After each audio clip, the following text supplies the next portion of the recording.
Meizu. In all probability, you've never heard the name before, at least not until CES 2014. Well, the MX3 is Meizu's current flagship, and in this video, let's take a closer look at it. So, if this is your first time here, or in case you've plain old forgotten, my name's Ash and you're watching C4E Tech. Let's get started.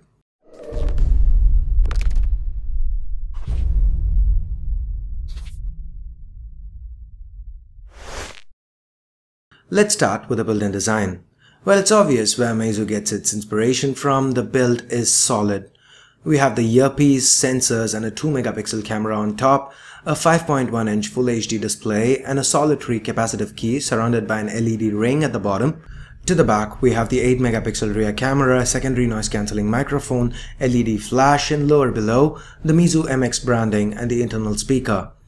We have the power button and the 3.5mm headphone jack on top, volume rockers to the left, and at the bottom a micro USB port and the primary noise cancelling microphone.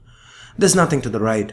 Unlike with Samsung's Galaxy line, the metal you see on the sides here is stainless steel and not plastic.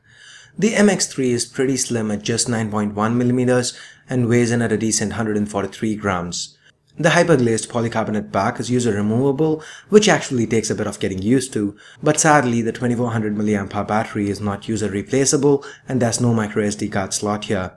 But then again, what's special about the MX3 is that it's available in flavors of 16, 32, 64 and, wait for it, 128 gigs. Yes, you heard me right, that's a whopping 128 GB of internal storage. Another thing that we liked about the MX3 was its display. The 5.1-inch display has an aspect ratio of 15:9. That means the resolution here is 1080 by 1800, giving it a pixel density of 412 pixels per inch. We're also a huge fan of the razor-thin bezels here. The display is fantastic, crisp and sharp, though we did notice a little bit of backlight bleeding at extreme angles at full brightness.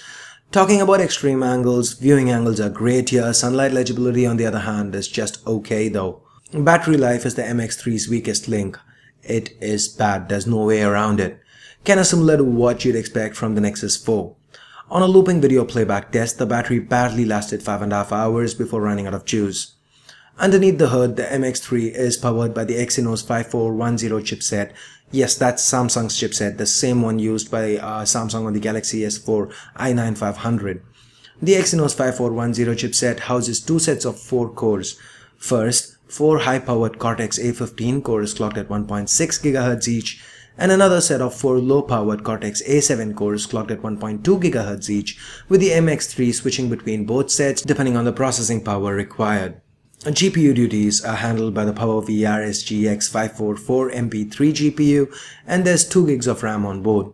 The MX3 is not a benchmark beast by any means, but numbers mean little when it comes to real-time performance. With real day-to-day usage like say gaming, the MX3 performed great. It had no trouble running graphically intensive titles, no lag, no stutter, no frame rate drops.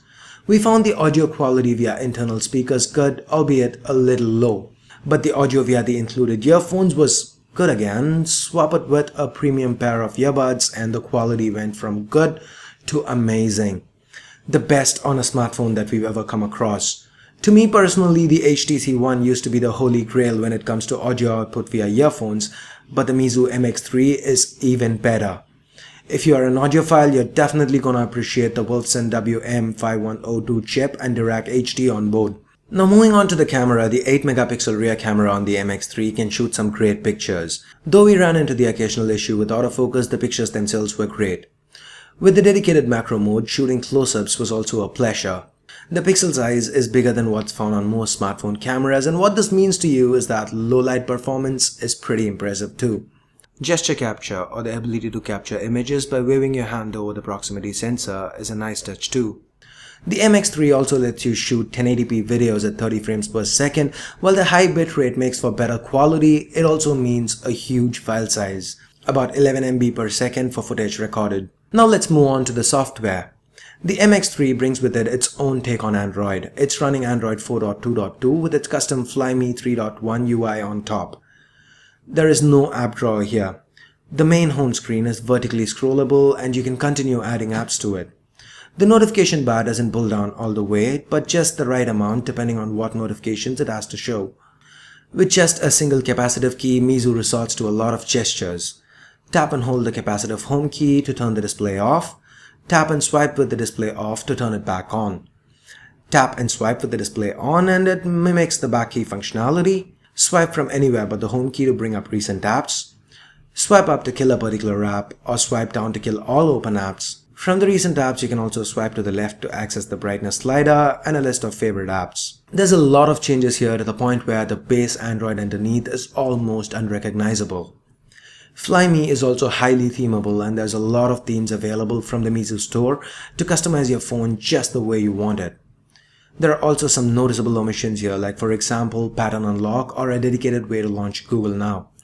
Overall, Flyme 3.1 here is very smooth, apps open up quick with absolutely no lag. Meizu's managed to achieve all this using the Exynos 5410 chipset. Samsung's own chipset that even Samsung struggled to optimize on its own flagship, the Galaxy S4 i9500, which had a multitude of overheating and lag issues. Kinda makes you wonder. Anyway, the refreshing take on Android, awesome audio, brilliant display and the camera are all great, but something special is required to make one want to go through the hassle of importing a device, if needed having to deal with warranty issues and so on. That something special for the MX3 is the price. The MX3 sells for about $380 for the 16GB variant. Keep in mind the 16GB variant lacks the NFC chip though, and at this price the MX3 definitely seems to be a steal, especially if you're jaded with using the same old Android interface and want to experience something new. So do you think that's enough to make you consider getting the MX3, or are the battery issues and, like with any phone from China, the lack of brand recognition and the hassle of importing gonna hold you back? Let me know your thoughts in the comments below. So I guess that pretty much wraps up this review. Hope you guys liked the video. If you did, don't forget to give this video a thumbs up, and for more videos like these, make sure you hit that subscribe button right below. So in the meantime, if you guys want to pick up the Meizu MX3, you can do that from merrymobiles.com. I'll leave a link right below the like button in the description. So once again, thanks a lot for watching guys, and I'll catch you soon in the next one. Till then, this is Ash here from C4E Tech signing off. You guys have a great day. Bye bye now.